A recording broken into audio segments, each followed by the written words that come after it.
It's not philanthropy. You're investing in good businesses that are going to solve these climate problems. And I don't think we should apologize for that. I don't think that's capitalistic and horrible. We need sustainable solutions to this.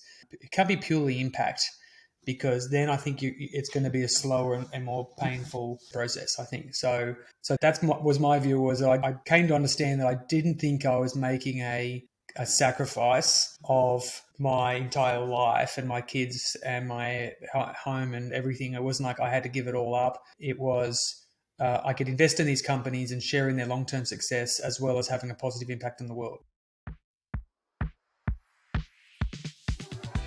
Welcome to this episode of Abstraction, a podcast that, with the help of Australia and New Zealand's leading entrepreneurs, investors and experts, breaks down the complexity of emerging tech trends. My name is Hunter Watkin. I'm a tech startup investor at Rampazand, an early stage venture capital firm, and I'm on a mission to learn out in the open with those curious to understand what's currently possible when it comes to emerging technologies and bring to light how people and companies are overcoming the obstacles that lie ahead. This season is all about carbon-related technology. I'll speak to guests using tech, engineering and science to drive carbon removal and reduction projects, as well as the investors and leaders mobilising change in what many of my guests are calling the decisive decade. You can catch every episode by subscribing on Spotify, YouTube and Apple Podcasts, or following me, Hunter Watkin, on LinkedIn and Twitter, so you don't miss a beat. Before diving into this episode, please be aware that nothing expressed throughout constitutes financial or investment advice. We hope you enjoy. Okay. Oh, he's got the kit on. Got to put some kit on. Absolutely. Today we're joined by Mick Liubinskas, who arguably is Australia's most prominent climate tech community builder and angel investor. Mick, welcome. G'day, Hannah. Glad to be here. Great to have you on the show. You've had quite the journey. You spent a lot of time overseas. Your life has been in building tech companies. What has led you to founding Climate Salad and going all in on our climate problem? So look, I was a total geek as a kid and got into building computers and databases and websites. Eventually had a web development company and found myself into building web apps and web businesses. Got into startups and had many ups and downs of that as it goes. I found myself back in about 2005 or 6 helping a few Australian companies launch into the US. Zapper and Tengler, and then Phil Maul and myself. Phil was on the tech side, and I was on more of the product marketing side. Started Pollenizer in 2008, really early in the sort of new phase of tech. And we launched about 25 businesses, a couple of successes, lots of lessons learned. Was a co-founding investor and mentor of Startmate and named it. So, you know, wow. pretty big claim to fame. You're not sharing any of that with anyone else? It was purely Mick Liubinskas that came up with the name? It was. Well, we were on a mailing list with Nikki, Mike Cannon-Brooks and a few others, and we had about 100 names. It'd be good to go back and see what some of the other ones were, but I came up with Startmate and we picked. I think we also had only the next day we had to launch it, so it was the pressure, the beautiful pressure on creativity, right? So Nikki may tell a different story, but I don't know. We'll have a beer over that one. Then I left Pollenizer, went on to Muru-D, which was Telstra's corporate accelerator. That took me to the US, and then that's when I really got. I was a private environmentalist, I'll say, but a certain someone who's in the news today pulled out of the Paris Agreement, and just so happens that a mate of mine has a massive role in climate finance, and he said, "Mate, it's time you got in the game," and I sort of had a bit of capacity. I just read a bunch of reports and looked at my 3 kids and was like, man, this is really scary. If I can do anything useful, I should do it. And I am massively privileged as a relatively rich, middle-aged white guy born in Australia with all these opportunities. And if I'm not prepared to do as much as I possibly can to help us solve this huge problem, there's no way I was going to be able to look my kids in the eye, right? It's just everything about being a dad is trying to make a better place for them, and I was going to fail. So I just started helping out individual companies. Back then it was kind of clean tech sustainability. Came back to Australia 2019 when there were bushfires on, then there was COVID. And then about 2 years ago today, so early 2021, I could just sense there was sort of something building here, and it was forming around climate. And I was doing a bit of work with some companies and doing a bit of investing. And then one weekend, my wife and I just started Climate Salad as an avenue for me to write about it, maybe make some other investments and to try to bring this industry together. And my ambitions at the time were incredibly low because, I've been around in the 90s and saw Web 1.0, and I've been around for SaaS and e-commerce, and I've been around for all these different phases. And I was like, it's going to take years, and it'll be slow and painful. But effectively, like, we just started growing. Every time I wrote about a company, we found more. And it wasn't because we were making them. We were just talking about it, and it filled a bit of a void, and people came in. There were good companies doing great work, like Regrow. They came through Mirror-D and it's got a good funding now. It's been going for years. A lot of people cared about this for a long time. But as an industry, a lot of things that were really hard became easier, or a lot of things were negative became positive. And that basically led to a positive perfect storm around this new industry around climate tech. The bushfires, and then the floods, and then heat waves and food crisis, energy crisis. It just changed the narrative from being a 2050 problem to a today problem. And then we saw governments change. Governments went from being negative to positive, and then investors changed from being negative to positive, and then consumers went from being niche to being more mainstream. And we see companies with pressure from their employees, investors, policy, and customers. And so a lot of these things just basically led to this exponential momentum, and that led to exponential growth of the Australian climate tech industry and Climate Salad. We've grown from 15 companies to nearly 400, and thousands of people supporting us, a lot of mentors, investors, and corporates and unis and governments. And it's exciting to see this important industry get the attention it deserves. There's so many stakeholders involved and that need to move and mobilize together to have an impact. You've built Climate Salad into a really special community today. I'd love to hear how your role as an angel investor, what that involves, and how something like Climate Salad helps complement the angel investor role and ultimately solving the climate problem. Yeah, and first caveat is I'm an incredibly tiny angel investor. Invested much more in everything else in my life. Size doesn't necessarily matter though, as we've learned. Yes, exactly. So it was a part of me just trying to support it, but on two fronts as well. I also think that it's an incredible opportunity. Like, it's not philanthropy. You're investing in good businesses that are going to solve these climate problems. And I don't think we should apologize for that. I don't think that's capitalistic and horrible. We need sustainable solutions to this. It can't be purely impact, because then I think it's going to be a slower and more painful process, I think. So that's was my view. Was I came to understand that I didn't think I was making a sacrifice of my entire life and my kids and my home and everything. It wasn't like I had to give it all up. It was I could invest in these companies and share in their long-term success, as well as having a positive impact on the world. Like, I think we're still wrestling with that to some degree, the balance of impact and returns. And I'm glad we've gone from not purely just returns at the expense of impact, with negative impact, I'll say, which definitely still happens.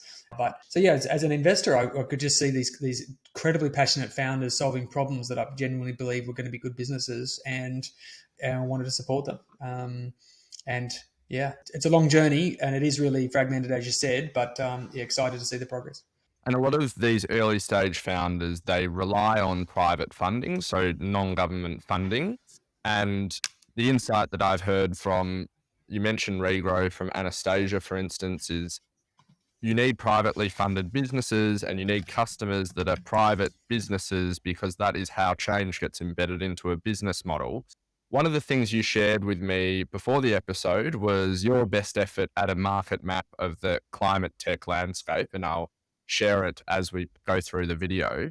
But this kind of top line that governs climate solutions is there must be an impact embedded into the business model, or some sustainable benefit, direct benefit to the business.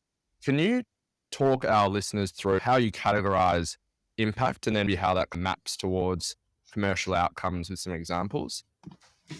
Yeah, it's really important, right? Because again, a lot of the emphasis over the last 15 years has been around clean energy, and energy is obviously really, really critical. But if you think about the impacts you can have, we think about four categories. The first one being reducing emissions. So stop negative things going into the environment, either into the air or into the water, or into the soil even. So so stop negative things going out there. And certainly coal, oil, and gas are really big, but also so is methane. So already just within reducing emissions, you've got actually complexity. Unfortunately, there's so much emissions already out there, and there's so much already built into what we've done as humanity that we can't just reduce the emissions. So the way to think about it is like turning off the tap. The bath's overflowing, the tap's running at full ball, and it's actually has been increasing, except for COVID. We've got to turn that tap down. So that's reducing emissions. Every time you buy an EV or put solar panels on, regardless of the other choices, you're reducing those emissions. And the next one is removing emissions. So again, it's too late just to reduce. It's too late just to turn the tap off. The bath's overflowing. We've got to get some, I'll say towels, not paper towels. We've got some towels and soak up some of this water. So we need carbon sequestration. We need carbon capture and storage. We need to remove the emissions from the atmosphere and the water and the soil. And then the third one is adaptation. So again, unfortunately, we've left our run too late. Eunice Foote, back in, I think, 1856, did the first experiments on carbon dioxide hitting the environment and the atmosphere. And the oil companies knew absolutely clearly in the 70s what was happening. So we've known for a very long time, but again, humans aren't really good at responding. So unfortunately, we've left our run too late, and we are going to be faced to adapt to this new climate. It's going to get hotter. It's going to have more extreme weather events. We're going to have sea level rise, food issues, energy issues. So we have to do adaptation. And that gets into really interesting territory around measuring climate benefits, because if you're adapting, you're avoiding more negative things happening. So Flood Map out of Queensland, an amazing company. They're helping people understand floods, to prepare for them, to avoid them, to escape them. And that's about lives saved and money saved in terms of doing a better job there. But that is a climate technology. It's helping us live with this environment. And the final category of the four is natural capital. And that's basically, it's actually valuing, understanding, managing, and doing a better job living sustainably with the environment. And the reason it's different to all the others is because we haven't cared about it enough. We don't even know really fully how to define it or measure it, understand it enough yet. But we know absolutely that there is a direct correlation between looking after nature and looking after our own personal health. The more we knock down rainforests, the more pandemics are going to happen. So that's absolutely true. There's a massive amount of work to be done around building up this new muscle or a new capability of humanity to care for the thing that's looked after us for so long. And each of these methods of impact can be contributed to by consumers. But in particular, reducing emissions and removing emissions, we are going to be relying particularly on big corporates, big businesses to make this change. Can you explain what some of the commercial imperatives are around making this impact? Because the starting point, probably as recent as 4 years ago when you really dove deep into this, was someone that works at one of these big companies goes, look, I acknowledge it's a problem, but it's not on me. It's not going to be us that's going to solve it. Can you talk about how that's kind of evolved and how that affects these demand for reduction of emissions and demand for removing emission solutions? Yeah, look, and it goes a little bit to the next line of that industry map that I showed you is, growing, making, moving, cooling, and what have I missed? Growing, powering, powering, growing. Yeah, that little chestnut, right? So if you think about all the jobs to be done to get to a climate climate positive, sustainable environment, we need to do a little bit across all those things, and it actually touches every industry. I use the analogy, if you want to get a glass of orange juice, you need to power, grow, make, move, and cool things. So it touches nearly everything. They overlap a lot. And whilst I'm a big believer in the power of climate tech startups, there's absolutely no way we can solve this problem in a useful enough time without the participation and support of big business. And that's based on the complexity of the world we live in, but also the complexity of the problems to be solved. So energy is a massive challenge. I still have the benefits of being able to turn on my PowerPoint and energy coming out. I want that to be the case. I just want it to be more renewable than through fossil fuels. So, but how do you go and do that? How do you do that on a scale that actually supports the grid we've built up over the last 100 years? How do you do distributed energy on a scale globally? How do we help Sub-Saharan Africa, Southeast Asia, and South America skip these energy infrastructures that we've built and get to a better place? How do we do agriculture globally with small landholders across the world using less pesticides and fertilizers, more regenerative processes, so that we can do agriculture. So to do that, even with amazing startups, is going to be too slow. We need to do it in concert partnership, and what I've sometimes talked about is collaborative disruption. We have to collaborate with the people we're disrupting, and they want to be disrupted too. I think most of them recognize that if they don't change, they'll become irrelevant. They don't want to become the blockbuster of energy or the blockbuster of food. They want to work with them to do it. So I think it takes a big partnership. So that adds a complexity, because you've got sort of the young and ambitious working with the billions of dollars worth of assets, and that's sometimes a challenge. But so far I've seen actually lots of positive momentum in terms of that collaboration. Yeah, I find the collaboration piece, I would say it looks to me to be the biggest challenge. For instance, if we talk about sort of scope 3 emissions and working with partners along your supply chain and getting the right sharing of data and mobilizing action that requires collective contribution, that to me seems like one of the biggest challenges here. Have you seen, particularly with regard to reducing scope 3 emissions, what are you seeing from, let's call it a corporate right now, around how they try to solve the problem of scope 3? What sort of solution powering corporates and helping them do this? Yeah, it's no small thing. They've got to keep their companies going while they make these big changes, which are still being understood. We've had 6,000 years to understand the currency of money, but unfortunately we haven't had as long with true appreciation of the currency of the environment.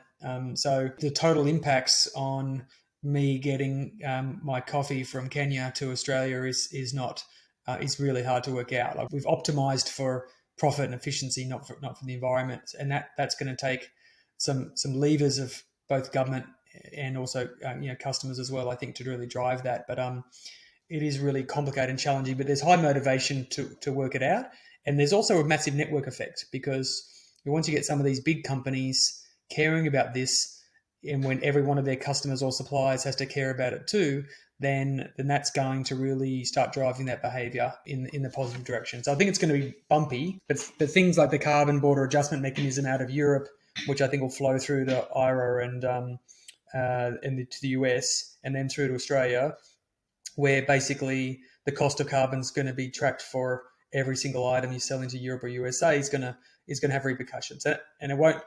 It's going to hurt a little bit to begin with, and there's going to be some big adjustments. It's going to be complex, but we have to work through it. We know the value of data. We can work out the unit economics of a e-commerce shopping cart to the nth degree. So surely we can work out the rest of it if we apply ourselves. So just we've got to value it first, I think we are largely doing that now, and now we're going through the process of understanding it. And once we start understanding it, we can start optimizing for the right thing. So it's environmental efficiency over profit efficiency. It's great framing. We've talked about the players that need to be involved. Let's focus on the tech that needs to evolve and how these things are likely to be solved. One of the profound things you mentioned to me before the show is software, particularly when it comes to climate, is useless without new hardware solutions and being able to optimize those hardware solutions. I'd love to hear about where that perspective comes from, and then also want to hear about how that informs what you focus on when it comes to promoting climate solutions and in an investment capacity. Yeah. I mean, I think it's software is going to be critical. Like we need tons of it, but it's never going to do enough, because if you think of it again about powering, growing, making, moving, cooling, there's physicality in nearly all of those. That being said, my first climate investment was in Cecil Earth, partly on the basis of Rory and Alex being an incredible team, have cared about the problem and the product, and is largely software. So, but then if you look at Ripe Robotics, is another interesting example of a really, really big challenge to be able to pick fruit and vegetables more sustainably to avoid the massive waste that happens through the supply chain, especially at farms, for an industry which is really, really spread and complex and loaded with existing challenges, multiple challenges around climate. Even though there's a big problem right now around that, it's having a solution isn't enough. You need a combination of products, software, supply chain, infrastructure, and mindset change as well. So what really interesting, I think, is actually the speed of, say, Cecil as a company is really impressive at how they test, adjust, work with customers, and that's balanced by the patience of Ripe Robotics. They really believe in what they're doing. They're doing testing, and they know they're going to grow as the industry problem grows as well. So I think that's really, really, really key to understand. So yeah, hardware is absolutely essential, and it's made more complex for Australia by a number of factors. In that we've lost a bit of our advanced manufacturing capability over the last 20 years, and I think this is an opportunity to regain it. And I think government sees that as well as an opportunity to have climate benefits, as well as bringing in international capital, as well as bringing in export dollars. But the old model of building a bit of hardware and then going to Shenzhen, China, and making 1 million units, then drop shipping them around the world, it doesn't actually fit back to the scope 3. It doesn't actually fit the bill. So my view is we need a new model of regional or modular manufacturing, which it's not my area of expertise. I think Australia can be world leaders in that. So I think Olympia from GoTerra tells us well. When I was observing about the environment by which GoTerra operates in, I'll say, she was like, Mick, you're going to have to get your hands dirty if you want to work in climate. And I actually saw the GoTerra machine in Barangaroo this morning, which was awesome to see. But she's right? There's a required physicality to climate, and there's a requirement to get our hands dirty and bumpy, and hardware is going to be harder, but massive benefits as well in terms of IP. So different challenges, but nothing we can't handle. Absolutely. And you mentioned there patience is something that is required with climate tech.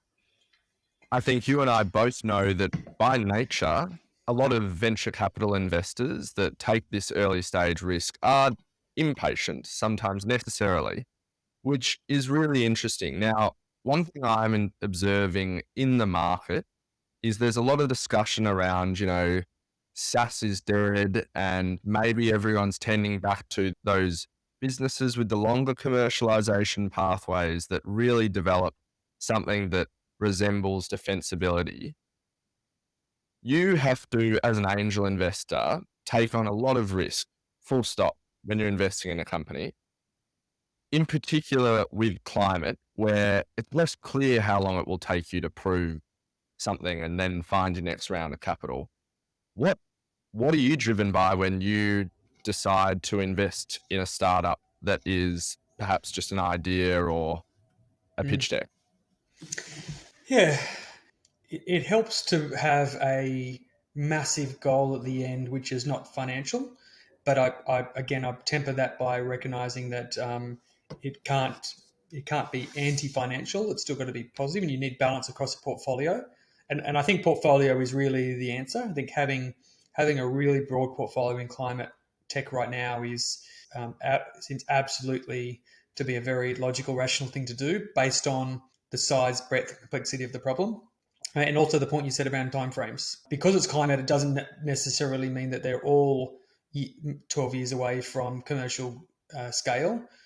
And I think and hope that a lot of it happens much, much faster. So again, Ripe Robotics as an example is, I think, a product that's necessary, but is going to require a bit more patience to grow, but also already has commercially positive interactions with customers. Whereas a company like Capture is, whilst it's early in terms of its technology rollout, has massive immediate commercial requirements. And like there are 83 million diesel generators in the world that need decarbonising, and they can do carbon capture and storage at the source, which is critical in a lot of the developing world for health and education and basic energy uses. So I think there is an element of patience with it. One of my bumper sticker quips is that we want to be impatient for action, but patient for results. So I think we want to be investing in products. We want to be building products, trying products in front of customers, learning and iterating. But because of the complexity and challenge around this, some of them are going to take much longer than others. And if you think about hydrogen or modular nuclear or even total regenerative farming, like Lone Bio is a great example. Amazing technology, great team, done a massive capital raise recently, Does that mean they're just going to roll out tomorrow and have adoption around the world? Like maybe they'd like to, but I think that's it's still going to take some time to get these products because of the physicality around the world. Yeah, Tegan's upfront about that. Well, a key point to think about though is, and this is a slight tease to anyone who's thinking about investing in climate, is I would see that every single climate company is still massively undervalued because whilst we were all talking about it, identifying it, we're still on the pre-side of the world actually fully valuing and adopting these products. So I kind of think about pets.com. It didn't fail because people didn't need pet food. It failed because it tried to get 100 million people to buy pet food whilst the internet was still forming.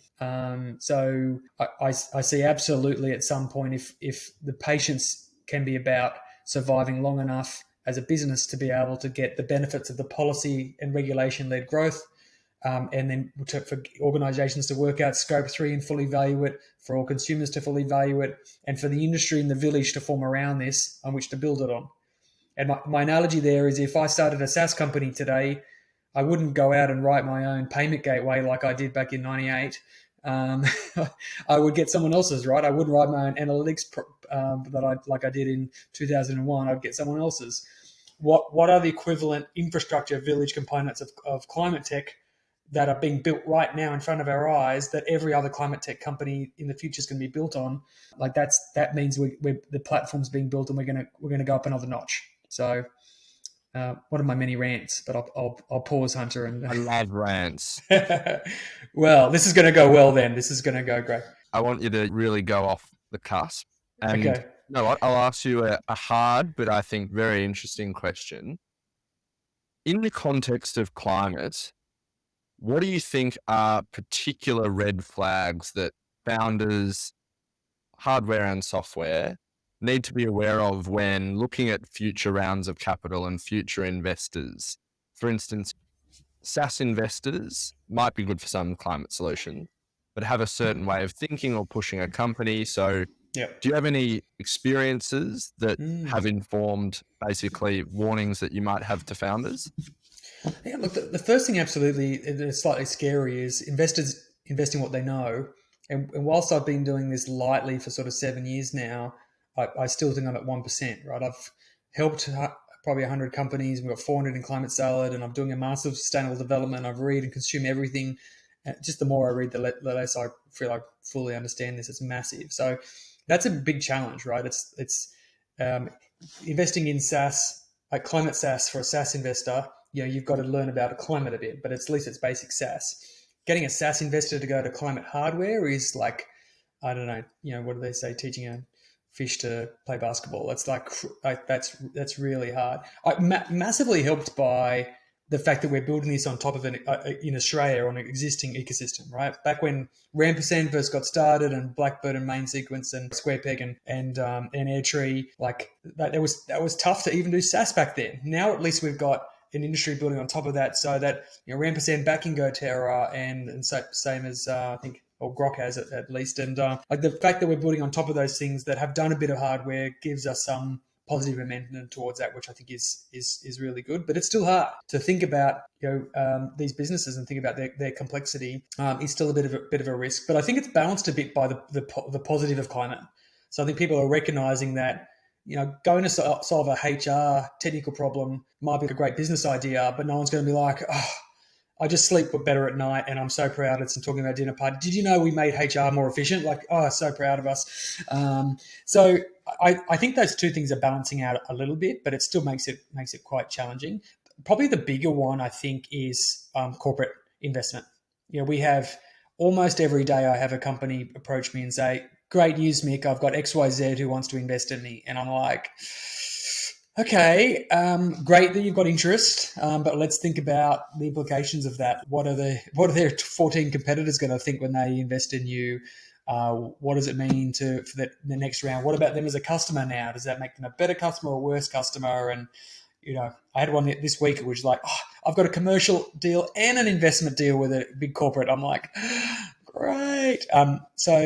And that's happening much faster than I've seen in previous in other industries, and it's probably because of the climate imperative and the urgency around that and the challenge.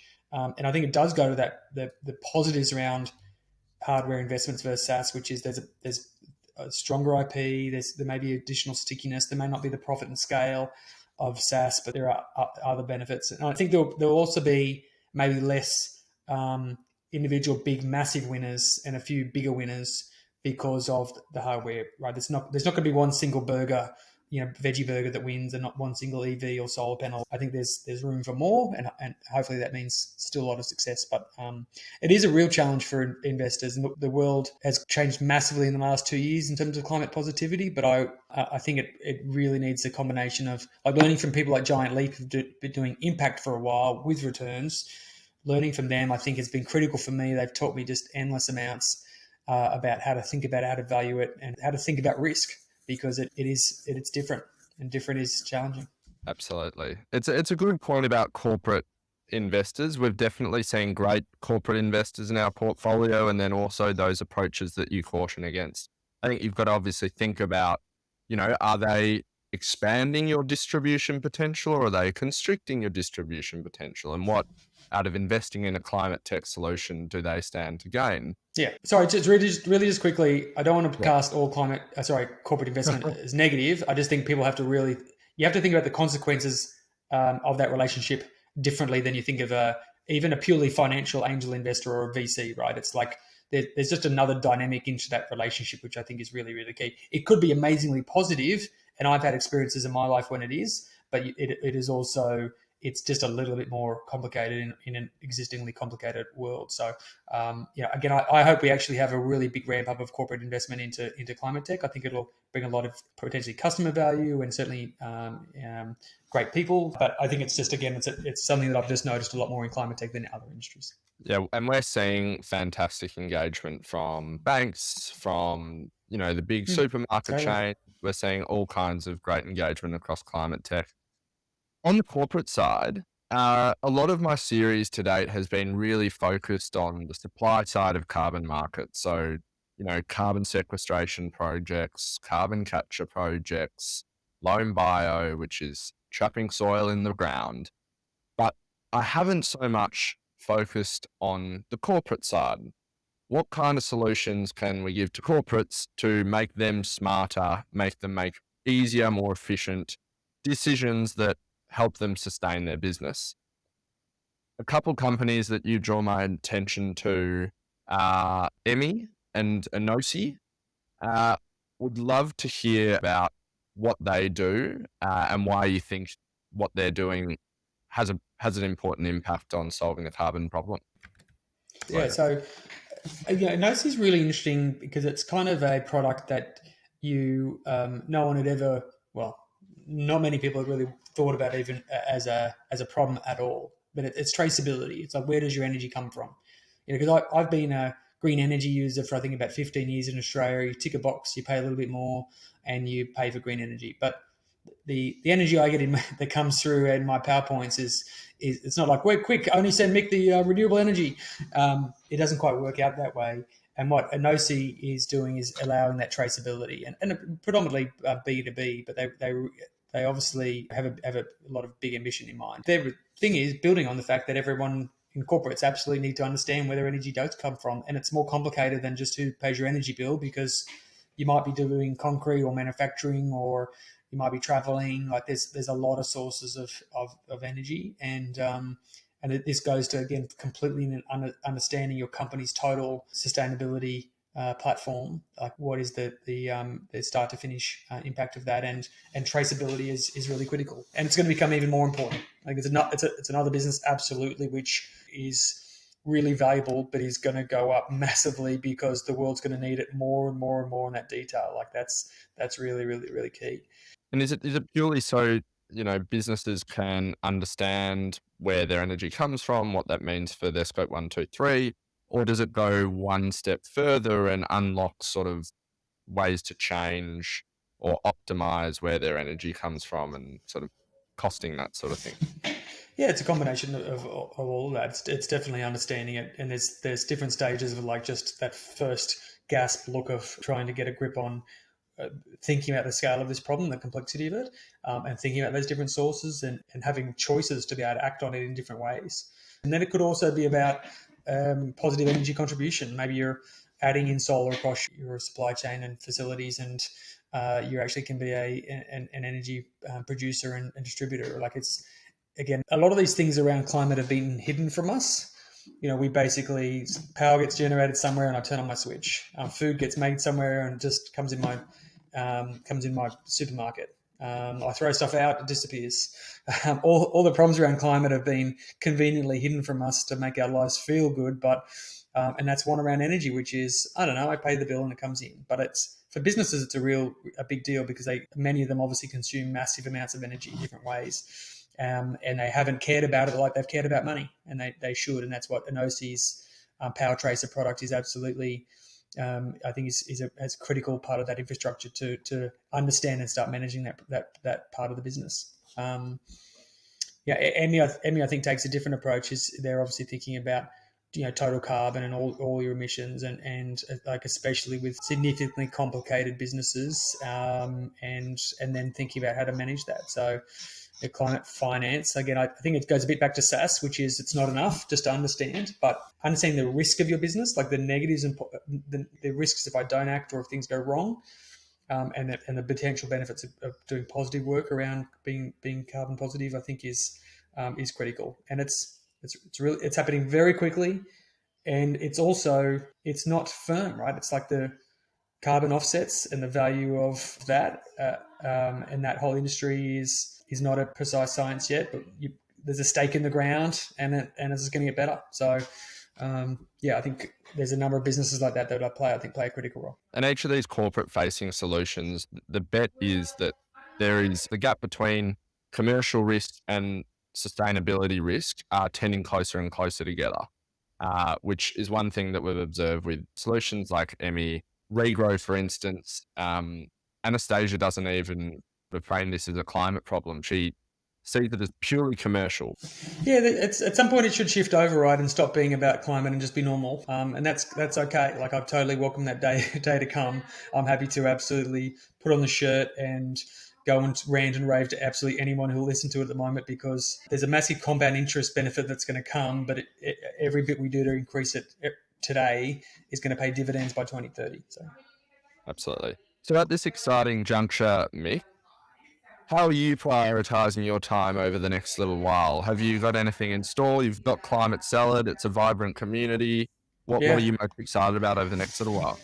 Yeah, so we're right in the middle of launching the next component. So we kind of have two elements of how we help companies. The first one is a platform, which is light touch and scalable. We're up to about 400 companies. We want to help 1,000 companies through that platform. It's a lot about helping each other. It's a lot about self-help through tools and content, but webinars, light mentoring, etc. And what we put on top of that is our deep dive programs. When we find these companies of high potential and potential unlock, we're sort of tripling down on those. So we're launching what we're calling the Global Growth Program, and it's targeted at companies who are within 12 months of significant international expansion. And the reason we picked that is a number of reasons. One is Australia is a big country, but a small market for most of the businesses. They can't get to scale, both in terms of customers or capital or talent, actually, for that matter, in Australia. So they need to go global. The other thing is, obviously, in terms of getting the full value and solving these environmental problems, we need more of them to go global. So we need them to get out there and be out to the world rather than just solving it for Australia. It doesn't help enough if we stay here. It's also really hard to do. Like, it's, you solve a problem locally, especially with hardware. So it's compounded with hardware, because if, again, look at GoTerra, it's pretty hard to put one of those machines in your suitcase and carry it overseas. It's much harder than software. So we want to lean into that and say hardware's harder. It's needed for climate. Let's take these companies international and really help them. So this program's focused on finding those companies, giving them access to really good Australian global mentors, taking them on international trade missions to the market, get them in front of customers and talent and investors. And also, we're hoping to get them investments. So we're hoping to build a fund over this year, and to be able to have a way to invest in a broad portfolio of climate tech companies, because we think there's a lot of investors who would like that kind of exposure. So that's something we're in the early days of working on, and hopefully announce that soon. But that global growth program, really, really targeted on that international expansion moment. Really exciting, Mick. I'm sure a lot of founders that are progressed would have loved to have something like this, and a lot of future climate tech founders will really benefit from it. So it's very exciting. You're spread across social media and you're inundated with people messaging you all the time. I know that because I've seen the Climate Salad website where you've basically said, hey, if you want to get in touch and get a helpful response, here's a good way to reach out. So if you're a founder looking to connect with Climate Salad, looking to connect with Mick, there's a good place to go.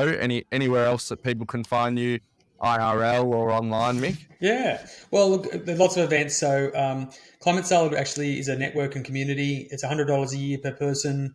You can join and be an ecosystem supporter. We definitely dive in and help the founders out in a deeper way. But we're getting close to 1,000 members now, and so being a part of that gets you along to our webinars and events, and gets you a part of this community as either a mentor or supporter or a service provider, or again a founder or someone in the team. So just going to climatesalad.com and joining is a great way to connect. And we've been growing our team. We've got Audrey down in Melbourne, Stefan and Charlotte up in Queensland, Olivia and Michael here in Sydney with Jackie and I. Growing the team out, doing more and more. See us out and about. Come to one of the events, and I'm sure there'll be an event in your local capital city soon. Awesome. Love your work, Mick. Thanks so much for coming on. Thanks, Hunter. Love yours too. Big, huge fans of Rampersand from the early days, and love to see this industry keep growing. So thanks.